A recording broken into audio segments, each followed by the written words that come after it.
Rising above the treetops of the Amazon forest, this cliff face was once home to one of the oldest and most sophisticated groups of Stone Age peoples.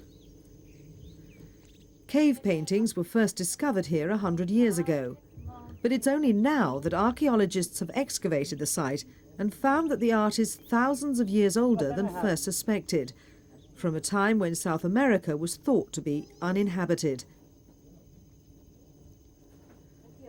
American archaeologist Dr Anna Roosevelt had radiocarbon datings made of food remains found in these caves, which reveal a civilization flourishing 11,000 years ago, a period when Stone Age people were believed to have only just arrived in what is now the United States. Until recently, archaeologists believed humans arrived in South America in a direct line, crossing the Bering Straits from Asia and settling in North America before making their way south. They were stopped by the dense rainforests which were too inhospitable for man, but the new evidence suggests that people were living here before the first humans in North America.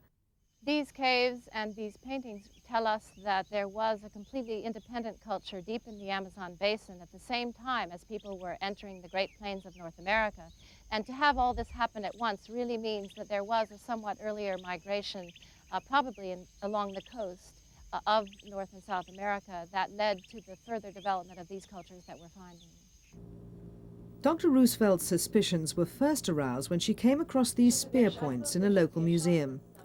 They're completely different from anything found in North America, but they look just as old.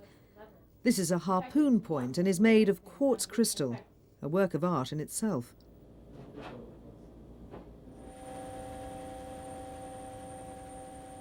The search for the spear makers eventually took Dr. Roosevelt to the hills that rise above the Amazon floodplain, about 800 kilometers upriver from the sea. There are dozens of caves hidden away amongst these rocks, and it was here that the early Amazonians had made their homes and produced extraordinary rock pillars that may have had a religious function. In 1991, Dr. Roosevelt led an international expedition to explore the region and start excavations.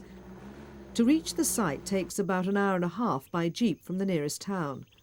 Then it's a matter of climbing through the hills above the Amazon River.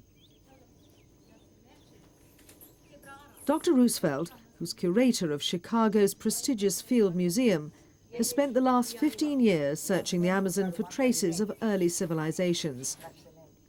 A local school teacher turned ecologist is the team's main guide and helped the archaeologists locate the caves and paintings.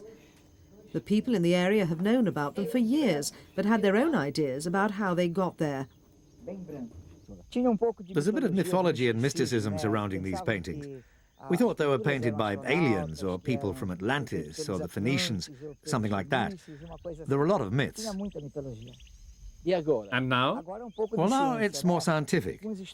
With the studies that have been done, we know that the paintings represent basically the wildlife of this region and handprints, which were left there by the painters themselves. Many of the paintings are of wildlife that could be found in the jungle, like this bird looking over its shoulder, as well as small animals, fish and reptiles.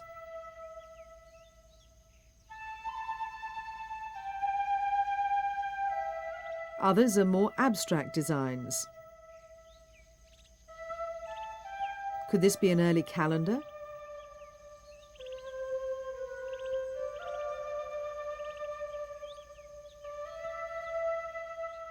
Some are of what could be stars, comets, and other heavenly bodies. Many of the paintings on the outside of the cave should have been washed away by the elements centuries ago.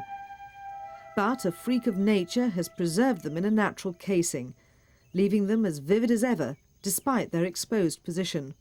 The water here carries a lot of silica. It picks it up in the rock, warm acid water from rain, and it then deposits the silica on the outside of the rock and protects the paintings that way. Also preserved on many rock faces are handprints of these early artists and their families. These are not the first such finds in South America, but it is the first time that scientists have studied such a site and rigorously dated their findings. Their work reveals a society little changed from modern native Amazonians. Well, we know that they were family groups because we have the handprints of even children and all sizes of handprints, really, so not just one type of person was up here. And we know they camped and lived and ate the fruits of the forest, and they fished along the rivers and in the lakes because we find a lot of fish bones, large and small, and all kinds of nuts and fruits like Brazil nut and the fruits of the palms. It is diet that holds the key to much of the research. Archaeologists argued that primitive peoples could only survive by hunting big game not found in dense jungle. Yet present-day Amazonians have lived for centuries off the forest. This group only came into contact with the outside world 15 years ago. Their diet still consists of small birds and animals, plus wild honey found in the region. Excavations in the caves revealed bones of fish which can still be bought in the riverside markets in the Amazon today. Many of the jungle's unique fruits, nuts and berries were also found in the caves. Brazil nuts appear to have been a staple diet 11,000 years ago. So were palm fruit like these, which contain the fibre needed for a balanced prehistoric diet.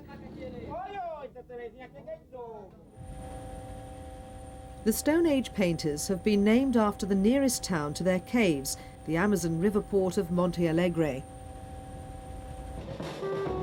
Dr. Roosevelt's claim that early South Americans were more advanced than the gringos of North America has won her criticism at home, but celebrity status in Brazil. On her most recent visit to Monte Alegre, she received a civic welcome, with the mayor presenting her with the keys to the town.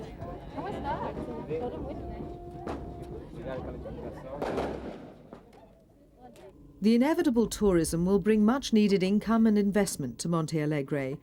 In the meantime, the search is on for human remains.